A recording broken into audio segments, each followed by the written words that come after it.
చెప్పినటువంటి అన్ని కూడా అక్షరాలుగా నెరవేర్చాడు దేవుడు. దేవునికి మహిమ కలుగుగా. ఆమేన్. దేవుడు నన్ను కూడా ఒక దూతగా వాడుకున్నాడు. ఆమేన్. ఈ రోజు కూడా నీతో మాట్లాడుతున్నావు అంటే దేవుని వాక్యము ఆయన కృపను బట్టే. ఆ కృపకి నేను పాత్రుడుగా ఉన్నాను. ఆ కృపకి నువ్వు కూడా పాత్రుడుగా ఉన్నావంటే ఆ వాక్యము ద్వారా దేవుడు నిన్ను దర్శిస్తాడు. ఆ వాక్యం ద్వారా నిన్ను దేవుడు సంధిస్తాడు. ఆ వాక్యం ద్వారా నిన్ను దేవుడు బలపరుస్తాడు. ఆ వాక్యం ద్వారా నిన్ను దేవుడు ఆశీర్వాదకరంగా మారుస్తాడు. ఆ వాక్యము ద్వారా దేవుడు నిన్ను బాగు చేస్తాడు. ఆ వాక్యము ద్వారా నిన్ను ఆనందింపజేస్తాడు. నీ వాక్యమే నన్ను బ్రతికించును. నా పాదాల్లో అది నాకు నెమ్మదిని చేకూర్చెను.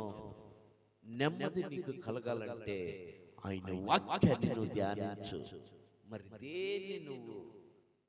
దేన్ని పెట్టుకున్నా నీకు నెమ్మది ఉండదు. ఆయన వాక్యాన్ని చదువు. ఆ వాక్యము ద్వారా నీకు నెమ్మది కలిగింది. ఏ మనుషుల నుంచి నువ్వు కూర్చోబెట్టుకొని, నువ్వు ఏ మనుషులు తీసుకొచ్చి తోడు పెట్టుకున్నా కూడా నీకు నెమ్మది దొరకదు.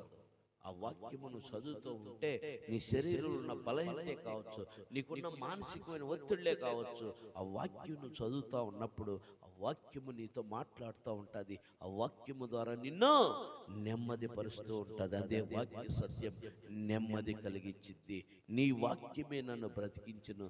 నా బాధల్లో అది నాకు నెమ్మదిని చేకూర్చును. ఇవది కాలము నీకు నెమ్మది లేని స్థితిలో ఉంటే, బలహీనత స్థితిలో ఉంటే, రోగం స్థితిలో ఉంటే, అప్పుల స్థితిలో ఉంటే, అవేదన స్థితిలో ఉంటే, అవమానం స్థితిలో ఉంటే, ఇవది కాలము నువ్వు నెమ్మది పడాలంటే ఆ ప్రభు చెంతకు రా. ఆ ప్రభు చెంతకు వచ్చి, ప్రభువా నేను పాపినయ్యని ఒక్కసారి నువ్వు ఒప్పుకోగలిగితే, అయ్యా నన్ను నెమ్మదిపరచయ్యా, నన్ను బలపరచయ్యా, నన్ను స్వస్థతపరచయ్యా, నన్ను బాగు చేయయ్యా, నన్ను దీవించయ్యా నువ్వు అడగగలిగితే, నేను పాపినయ్యా నన్ను క్షమించయ్యా నువ్వు అడగగలిగితే, దేవుడు నిన్ను క్షమిస్తాడు, నెమ్మదినిస్తాడు, శాంతినిస్తాడు, సమాధానం ఇస్తాడు, ఆనందాన్ని ఇస్తాడు, ఆరోగ్యాన్ని ఇస్తాడు. నువ్వు అసలుకి ఏమి కోసం ఎదురు చూస్తున్నావు అవన్నీ నీకు దేవుడు ఇస్తాడు. ఆర్థికాన్ని పిల్లారా. హల్లెలూయా. నువ్వు డిసైడ్ చేసుకోవాల్సినటువంటి బాధ్యత నీది. చెప్పే బాధ్యత మాది. డిసైడ్ చేసుకునే బాధ్యత నీది.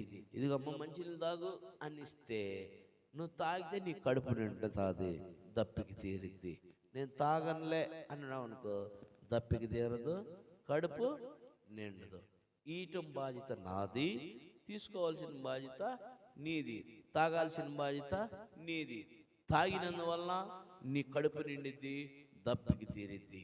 ఆ రీతిలో వాక్యం చెప్పటం నా వంతు, స్వీకరించడం నీ వంతు. స్వీకరించావంటే, ఆ వాక్యాన్ని నీ హృదయంలోకి స్వీకరించావంటే, ఆ వాక్యం నీ హృదయంలోకి పంపించుకున్నావంటే, నీ హృదయంలో ఉన్నటువంటి కట్టడాలన్నిటి కూడా తొలగిపోతాయి.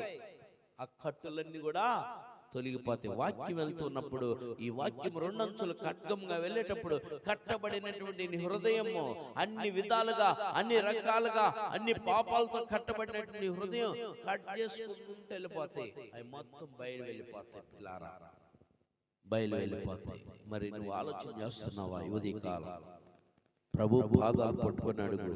దేవుడి కొద్ది మాటలు దీవించును గాక. ఆమేన్.